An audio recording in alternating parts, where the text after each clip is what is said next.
जरा सोचिए, कुछ ही दशकों में हमारी दुनिया कितनी ज्यादा बदल गई है। एक जमाना था जब दुकानें रात को बंद हो जाती थी और दुनिया मानो सो जाती थी। पर आज आज हम एक ऐसी दुनिया में रहते हैं जो कभी नहीं सोती। तो ये बदलाव आया कैसे? आज हम इसी कहानी को समझने वाले हैं। कैसे बिजनेस हमारी जानी पहचानी गलियों से निकलकर डिजिटल सुपर हाईवे पर आ गया। इस सवाल पर जरा गौर कीजिए। कभी ऐसा हुआ है कि देर रात को अचानक कुछ खरीदने की जरूरत पड़ गई हो? यही तो पारंपरिक बिजनेस की सबसे बड़ी सीमा थी, समय और जगह की पाबंदी। पर सोचिए, क्या होता अगर इसका कोई हल होता? अगर कोई दुकान सच में 24 घंटे खुली रहती। और इसका जवाब है ई बिजनेस। जी हाँ, एक ऐसी क्रांति जिसने बिजनेस करने के सारे नियम ही हमेशा के लिए बदल दिए और आधी रात को शॉपिंग करना उतना ही आसान बना दिया जितना दिन के उजाले में। तो आज की हमारी इस चर्चा में हम इन 5 जरूरी हिस्सों पर बात करेंगे। सबसे पहले, बिजनेस डिजिटल कैसे हुआ, फिर ई बिजनेस आखिर है क्या, इसके बाद पारंपरिक और इलेक्ट्रॉनिक तरीकों में क्या फ़र्क है, इसके फायदे और नुकसान क्या हैं, और आखिर में जब हम एक क्लिक करते हैं तो असल में होता क्या है। तो चलिए शुरू करते हैं। तो सबसे पहले ये समझते हैं कि ये बदलाव हुआ कैसे और क्यों। देखिए, ये कहानी सिर्फ टेक्नोलॉजी की नहीं है। ये कहानी है ग्राहकों की बदलती उम्मीदों की और हमेशा कुछ बेहतर करने की उस खोज की। अच्छा, तो जब हम ई बिजनेस कहते हैं तो इसका असल में मतलब क्या होता है? ये शब्द हम सबने कई बार सुना है, पर इसका मतलब सिर्फ ऑनलाइन सामान खरीदने बेचने से कहीं कहीं ज्यादा बड़ा है।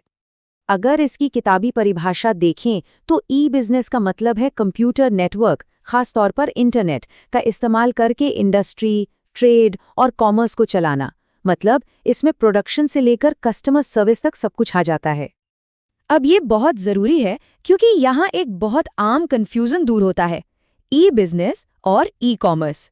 सोचिए, ई बिजनेस एक बहुत बड़ा दायरा है और ई कॉमर्स वो उस बड़े दायरे के अंदर एक छोटा लेकिन बहुत जरूरी हिस्सा है। मतलब ऑनलाइन खरीदना बेचना यानी ई कॉमर्स पूरे ई बिजनेस का सिर्फ एक पार्ट है। ई बिजनेस में तो कंपनी के अंदर के काम जैसे प्रोडक्शन, अकाउंटिंग, ये सब भी शामिल है। मोटे तौर पर ई बिजनेस के लेन देन को हम 4 हिस्सों में बांट सकते हैं। पहला, B2B यानी बिजनेस टू बिजनेस, जैसे एक कार कंपनी किसी टायर कंपनी से टायर खरीदती है। दूसरा, B2C यानी बिजनेस टू कस्टमर, ये तो हम सब करते हैं, Amazon या फ्लिपकार्ट पर शॉपिंग। तीसरा है इंट्रा बी, ये एक ही कंपनी के अंदर होता है, जब एक डिपार्टमेंट दूसरे से ऑनलाइन काम करता है। और चौथा, C2C यानी कस्टमर टू कस्टमर। इसका सबसे अच्छा उदाहरण है OLX, जहां लोग एक दूसरे को सीधे सामान बेचते हैं। तो चलिए अब तुलना करते हैं, इस नए और पुराने तरीके में फर्क क्या है।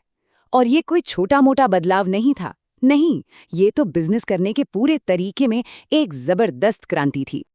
सबसे बड़ा फर्क आता है लागत यानी कॉस्ट में। सोचिए, एक पारंपरिक दुकान या फैक्ट्री खोलने में कितना पैसा लगता है, बहुत ज्यादा। लेकिन एक ई बिजनेस, उसे शुरू करना काफी सस्ता हो सकता है। क्यों? क्योंकि ये फिजिकल सामान से ज्यादा रिश्तों के नेटवर्क पर चलता है। ये टेबल इस फर्क को और भी साफ कर देती है। आप देखिए, फिजिकल प्रेजेंस, चलाने का खर्च और दुनिया भर में पहुंच, इन सब मामलों में ई बिजनेस का पलड़ा भारी है। लेकिन हाँ, एक बात है, पारंपरिक बिजनेस में आमने सामने होने की वजह से लेन देन का रिस्क कम होता है। वहीं ई बिजनेस में क्योंकि पहचान छुपी हो सकती है, यह रिस्क बढ़ जाता है। तो जैसा कि हर ताकतवर चीज के साथ होता है, ई बिजनेस के भी 2 पहलू हैं, सिक्के के 2 पहलुओं की तरह। एक तरफ इसने मौकों का भंडार खोल दिया, तो दूसरी तरफ ये अपने साथ नई चुनौतियां और खतरे भी लेकर आया। फायदों की बात करें तो लिस्ट काफी लंबी है। इसे शुरू करना आसान है, ये 24 घंटे 7 दिन खुला रहता है। और स्पीड, अरे बिजली की रफ्तार से काम होता है। दुनिया भर में पहुंच का मतलब है कि जयपुर का कोई छोटा सा कारीगर भी अपना सामान न्यूयॉर्क में बैठे किसी को बेच सकता है। और हाँ, कागजों का झंझट कम होने से काम और भी तेज हो जाता है। लेकिन कहानी का दूसरा पहलू भी है। कहते हैं ना, हर चमकती चीज सोना नहीं होती। तो इस डिजिटल दुनिया के अपने कुछ गंभीर खतरे भी हैं। और ये खतरा इस एक शब्द में बहुत अच्छे से समाया है, वायरस यानी वाइटल इंफॉर्मेशन अंडर सीज। ये सिर्फ एक टेक्निकल शब्द नहीं है, बल्कि एक असली खतरा है जो किसी भी ऑनलाइन बिजनेस के पूरे डेटा और कामकाज को तबाह कर सकता है। इसके अलावा और भी कई खतरे हैं, जैसे पर्सनल टच की कमी। ऑनलाइन में वो आमने सामने वाली बात नहीं होती। पहचान छुपी होने की वजह से धोखाधड़ी का डर हमेशा बना रहता है। फिर आता है डिजिटल डिवाइड, मतलब जिनके पास टेक्नोलॉजी की समझ नहीं है वो पीछे रह जाते हैं। और डेटा की सुरक्षा, अरे वो तो हमेशा ही एक बड़ी चिंता है, जिससे बड़ी बड़ी कंपनियां तक नहीं बच पाती। अच्छा, तो अभी तक हमने थ्योरी की बात की, अब जरा प्रैक्टिकल पर आते हैं।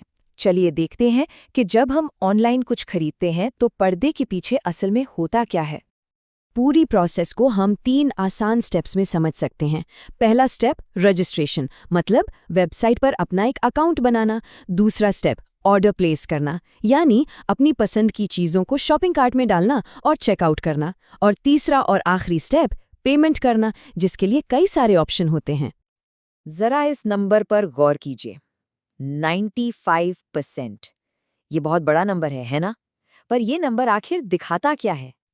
ये वो आंकड़ा है जो बताता है कि 95% ऑनलाइन खरीदारी क्रेडिट या डेबिट कार्ड से होती है। इससे साफ है कि प्लास्टिक मनी यानी हमारे कार्ड्स ई कॉमर्स की रीढ़ की हड्डी हैं। इन्हीं की वजह से पेमेंट इतनी जल्दी और आसानी से हो जाता है। तो कुल मिलाकर हमने देखा कि कैसे बिजनेस का ये नया तरीका सिर्फ एक नया रास्ता नहीं है। नहीं, इसने तो हमारे जीने, काम करने और यहाँ तक कि खरीदारी करने के तरीके को ही पूरी तरह से बदल डाला है। इसने समय और दूरी की सारी सीमाओं को तोड़ दिया है। और ये पूरी बात हमें एक आखिरी और बहुत दिलचस्प सवाल पर लाकर छोड़ देती है।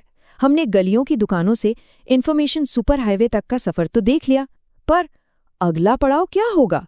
जिस तेजी से आर्टिफिशियल इंटेलिजेंस, ब्लॉकचेन जैसी नई टेक्नोलॉजी आ रही हैं, बिजनेस का अगला क्रांतिकारी रूप कैसा दिखेगा? जो भी हो, भविष्य बहुत रोमांचक होने वाला है, ये तो तय है।